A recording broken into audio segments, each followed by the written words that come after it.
It's been 10 months since a new management team took over at Apple. People have been working really hard. You can see a lot of cars in the parking lots on nights and the weekends. And because of their hard work, I'm really pleased to report to you today that Apple's back on track.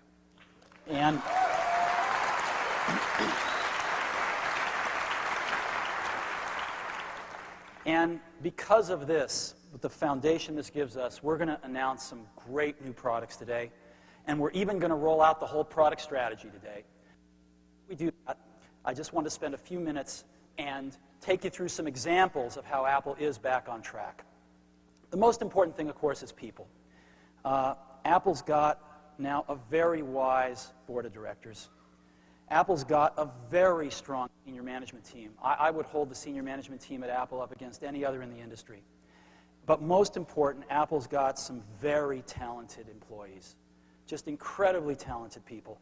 And when you have great people, the most important thing is to not lose them. When I came back to Apple last summer, Apple was losing a lot of them. The attrition rate annualized was 33%, which meant that if Apple kept losing people at that rate, in a year, a third of them would be gone. And I'm very pleased to say that 10 months later, the attrition rate is 15%. And that is under the Silicon Valley average today. And that's a very good sign. And part of that is because people now see how Apple can win again. Another part of that is because we've made Apple a much more entrepreneurial place. All of the key employees have lots of stock options. Another key thing that we've done is distribution. We've made a lot of changes in the way Apple distributes its products, a lot of tune-ups across the distribution system. And of course, one of the bigger ones was at the national level, partnering with CompUSA. They're the biggest, and they decided to reinvest in Apple, and it's worked out great. As you know, they put an Apple store within a store in each of their approximately 170 stores throughout the US. When we started this program, Apple represented 3% of the CPU revenues sold by CompUSA. 6 months later, Apple represents 15% of the revenues of CPUs sold at CompUSA.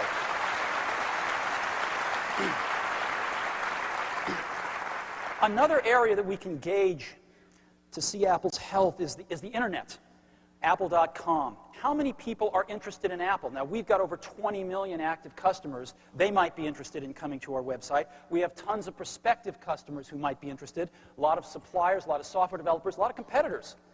And so this taken together can give us a general thermometer of what is the interest level of people about Apple. And we've invested a lot into the website and a lot into the award-winning Apple Store, which is the gold standard of e-commerce now on the web. And a year ago, we had 1 million hits per day. Now, the average visitor clicks about 5 to 10 times, so that's 100 to 200,000 visitors per day. Today, 9-10 months later, we have 10 million hits a day on the website.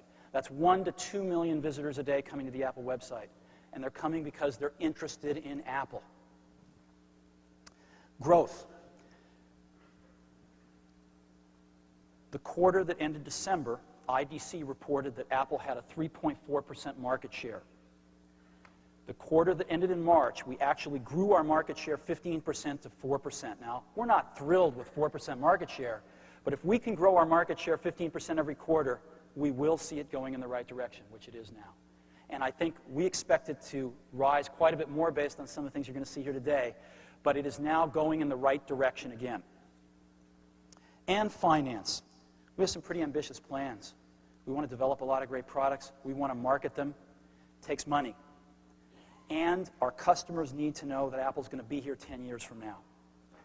Well, we were able to turn the company around to profitability. The first quarter, the management team was in place. And the quarter ending December, Apple turned a profit of $47 million. The last quarter, we turned a profit of $55 million. So the company has made over $100 million in the last 6 months in a very turbulent time in the industry when other companies are breaking even or even losing money. And I think that's a great accomplishment for the company. In addition to that, the company is growing cash. We increased the cash to $1.6 billion by adding $100 million in the quarter that ended December. And for the last quarter that ended the end of March, $200 million more was put in the bank. This is really important. And lastly, last July, if you took the number of shares outstanding and you multiplied it by the stock price, the company was worth $1.8 billion. We've added $2 billion to the worth of the company since then, and I think it's just getting going. So these are some indications about how Apple is back on. So we went back to Business School 101, and we said, what do our customers want in our products? What kind of products do they want? And they wanted two fundamental kinds of products. They wanted consumer products, and they wanted pro products. Our design and publishing customers primarily wanted the pro products. Our education customers primarily wanted the consumer products. But they also wanted two different kinds of each one, desktop and portable. And we looked at this and we said, now, this looks pretty simple, but we couldn't find a way to come up with anything else that captured what they wanted as succinctly and as clearly as this. We said, finally, this is it. We've got to make 4 great products, and we can meet the needs of what our customers are telling us they want. And we've spent the last 10 months working like crazy to try to do just that. So the first one was the desktop pro product, right? The core of our publishing market. And of course, we introduced that product in November based on the G3 chip. It's a Power Macintosh G3. And we've had exceptional success with this product. We've sold over 500,000 of these in the first 6 months of the product's life, making it the most successful new Mac in Apple's history.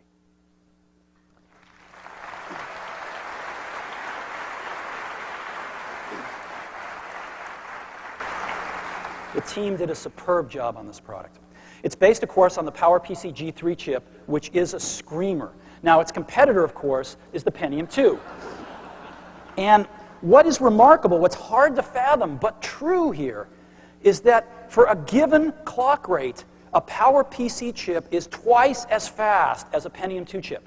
In other words, a 266 megahertz G3 is twice as fast as a 266 Pentium 2. Or a 266 G3 is equal to about a 500 megahertz Pentium 2. Of course, you can't even make one of those, but if you could, that's what it would be equal to. A 300 megahertz G3 chip is equal to a 600 megahertz Pentium 2. Now, how do we know this? We know this not only by using the systems, but we got the best independent benchmark there is, which is Byte Magazine's Byte Marks. And these are sort of one of the gold standards in the industry of performance. And they publish the results. And here's the results. The blue bars are the 266 and 300 megahertz Pentium 2s, and the bars on fire are the G3s. And they just toast them. And as a matter of fact, Intel, we've been running some ads, as you know, Intel went back to Byte Magazine and said, this can't be true. And Byte Magazine examined all of their tests, and they stood by their results and republished them. Now, Intel has since come out with a 400 megahertz Pentium 2. How does that stack up? Not much better. Not much better. And so, when we run these ads, they're very effective in our testing.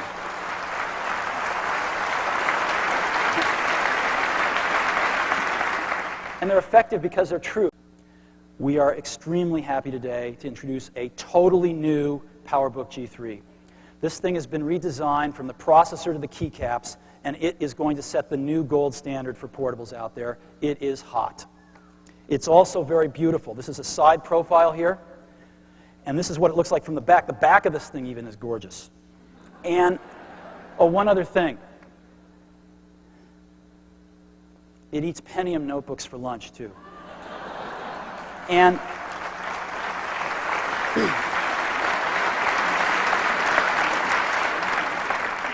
it's got options on displays. It's got a 12-inch display that's 800 by 600, same as the high-end Apple portables do now. But it goes further. For the first time in Apple portables, it goes beyond 12-inch displays to a 13-inch 1024 by 768 display, and that same resolution in a 14-inch display. 12, 13, and 14.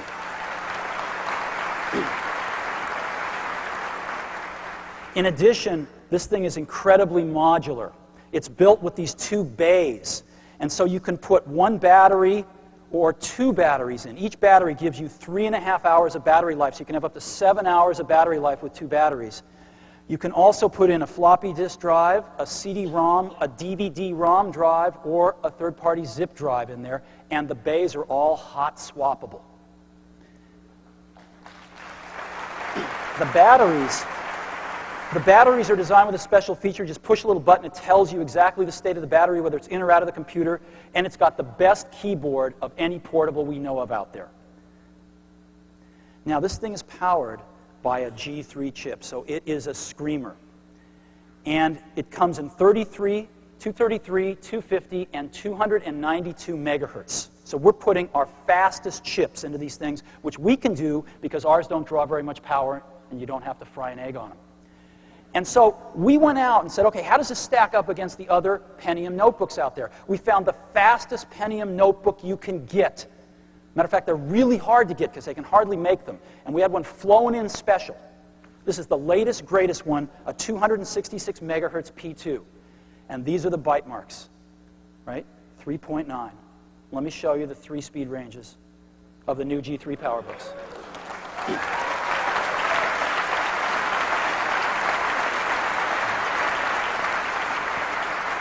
So I'd like to invite Phil Schiller, our Vice President of Worldwide Product Marketing, on the stage to help me with some demos. Phil? Hi, Steve. Good to see you.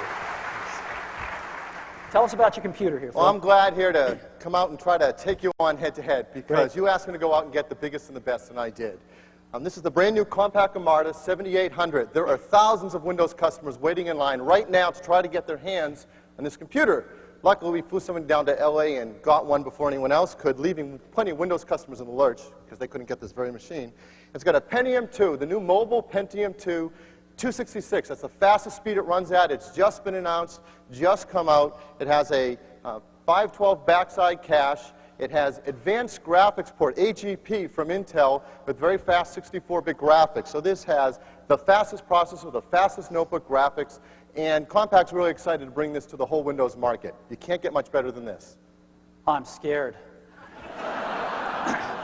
So we're just going to have to find out. Now, up on this screen on your left, we have the Compact Armada. It's a $5,400 machine, as fast as you can possibly get. Pentium 2 266. In the middle, we have our new PowerBook G3 running at 233 megahertz. And on the far right, we have the G3 running at 292 megahertz. Of course, both of these machines are less money than the Compact. So let's go ahead. What we're going to do now is we're going to run two demos. The first is going to be a demo of Photoshop, what a lot of our customers like to do and have been dying to do on a fast portable. So we've got Photoshop here, and we've got exactly the same file on all of these computers. The file has got 40 Photoshop actions in it that happen automatically, and it's about 27 megabytes. Exactly the same file. So we're going to get this queued up on all three machines, and we're going to have a bake-off here. And Steve, this is a great demo because even a lot of the Intel people show off Photoshop to take advantage of the fast MMX processing in the Pentium 2. So same demos Intel does, we can do cross-platform. All right. You ready to go? Sure. 3, 2, 1, go. Here we go. We're racing through those 40 actions right now.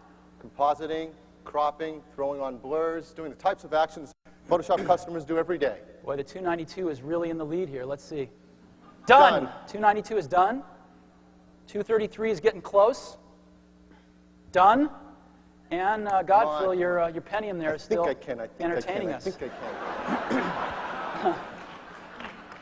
Fastest Pentium notebook in the world, ladies and gentlemen. And it's almost done. It's done. Yay! Okay, our second demo is we've got Macromedia Director here. And Macromedia Director is used by a ton of our customers for multimedia presentations on the road as well. And we've got, again, a 30 megabyte director file. Not that big. And it is exactly the same file on all the machines. So we're simply going to play it on these machines. And they're great demos because they exercise the graphics, the processor, the cache, the entire system to really get the most of the multimedia performance. Okay, so here we go. Macromedia Director, 30 megabyte file, exactly the same file on all three machines. Ready, set, go.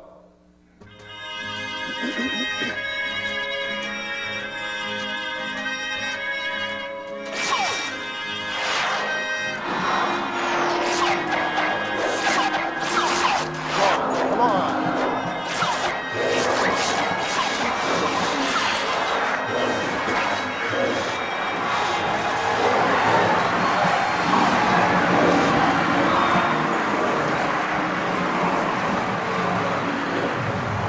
Done.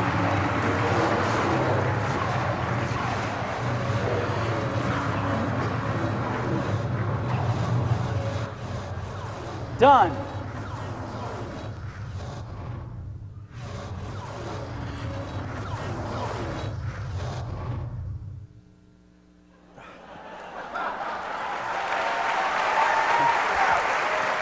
Thank you. Well, today, I'm incredibly pleased to introduce iMac, our consumer product. And iMac comes from the marriage of the excitement of the internet with the simplicity of Macintosh. Even though this is a full-blooded Macintosh, we are targeting this for the #1 use that consumers tell us they want a computer for, which is to get on the internet, simply and fast. And that's what this product is targeted for. I also mean some other things to us. We are a personal computer company, and although this product is born to network, it also is a beautiful standalone product. We're targeting it also for education. They want to buy these. And it's perfect for most of the things they do in instruction. It's perfect for finding tremendous source of information over the internet. And we hope, as you see the product, it will inspire us all to make even better products in the future. So we think iMac's going to be a really big deal. Now, what should it be? Well, we went out and we looked at all of the consumer products out there. This is a picture of one of the better ones. And we noticed some things about them pretty much universally. The first is they're really slow. They're very slow. They're all using last year's processor. Very, very slow. Second is they've all got pretty crummy displays on them. They're generally 13-inch, a few 14-inch, and the quality of them is very poor. Apple designs all its own displays, so we're used to something much better, but these are pretty bad. Likely no networking on them. Some have it, most don't. Old generation I/O devices. And what that means is they're lower performance and they're harder to use, and most of them aren't, so plug and play. And these things are ugly. So,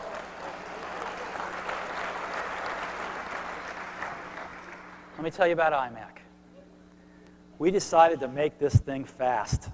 So we decided to put in a G3 processor running at 233 megahertz.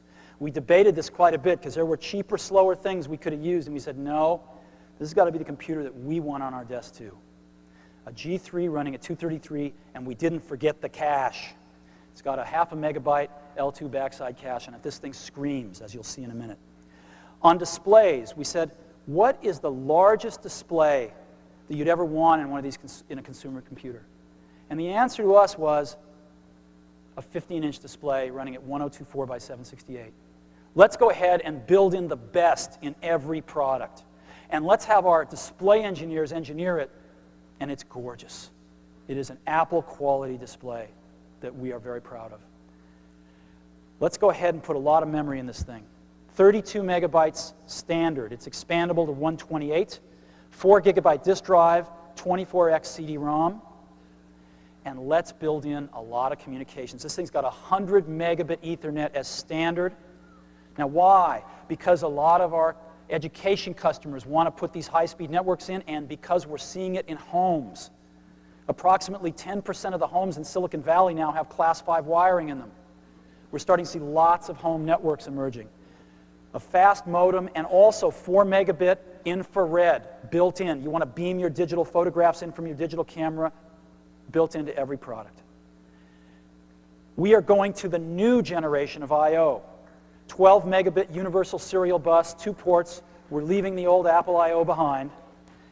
Stereo surround sound built into every product, and a great, great keyboard and mouse. Now, This is what they look like today. And I would like to take the privilege of showing you what they're going to look like from today on. This is iMac.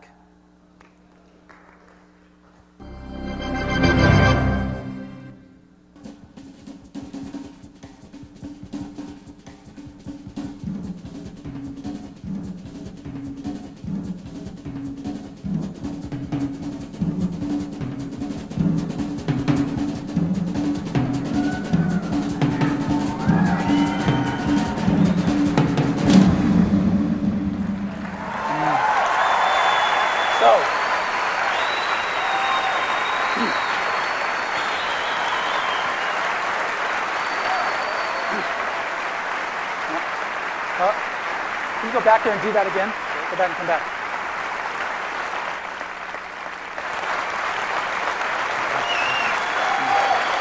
Thank you.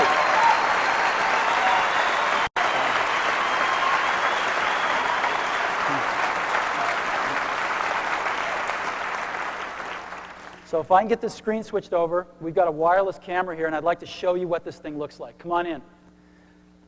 You got to see this thing in person, but I'll do the best I can with video. This is iMac. The whole thing is translucent. You can see into it. It's so cool.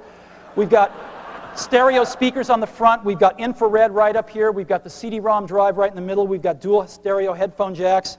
We got the coolest mouse on the planet right here.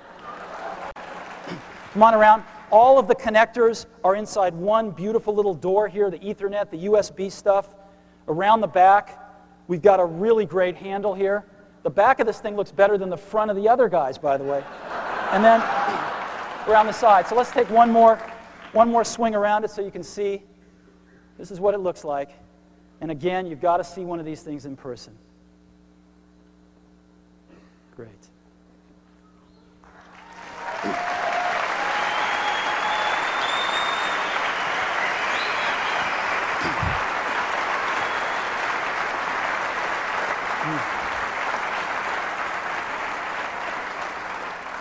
Yeah, I've got some slides of what this looks like too. I mean, this is incredible compared to anything else out there. It looks like it's from another planet. And a good planet. A planet with better designers. Look at this keyboard. It's so nice. 2 universal serial bus connectors on either side, so you can plug the mouse into whichever one you want, whether you're right or left-handed, and you have the other one for peripherals. Look at this mouse. It's the most wonderful mouse you've ever used. Tell us about your computer, Phil. Well, as Steve mentioned, we went out and got the hot new compact Presario 4540, and it does have an AMD K6 233 megahertz MMX optimized processor with a 256K pipeline cache on it. In fact, Compaq advertises this as a third faster than most all other 233 megahertz products. And of course, we have a 233 megahertz product too, and we'll see if it is a third faster. But this is the best thing you can buy in this class of products, and customers are just eating them up. Well, great. Well, I have an iMac. And so why don't we put them through their paces?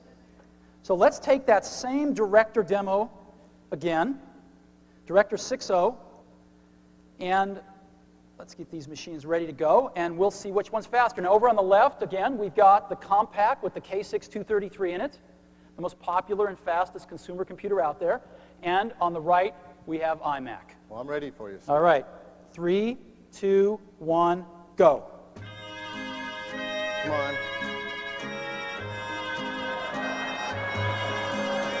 It's playing. It's playing.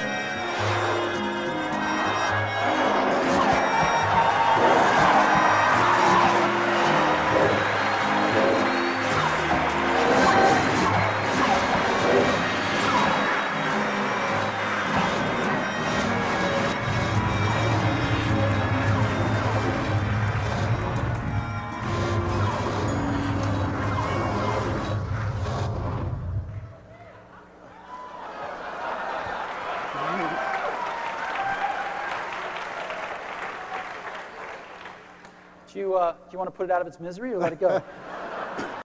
Yep. And I got the fastest consumer product you can buy at any price. It's the brand new Pentium 2 400 megahertz MMX processor in the Compaq Presario 4880. And over $2,500, that's without networking. There's no networking that comes with it, and that's without the monitor before you add that. So when you add those things, it's over $3,000. And this thing has a 100 megahertz memory bus, a half a mega pipeline cache, 2x accelerated graphics port graphics. So it doesn't get any bigger or badder than this. Well, I have an iMac. So we've got the consumer K6233, the fastest, meanest, baddest Pentium 2 you can buy, 400 megahertz, and iMac. All right, Phil. 3, 2, 1, go.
Thank you, Phil. Thank you, Steve.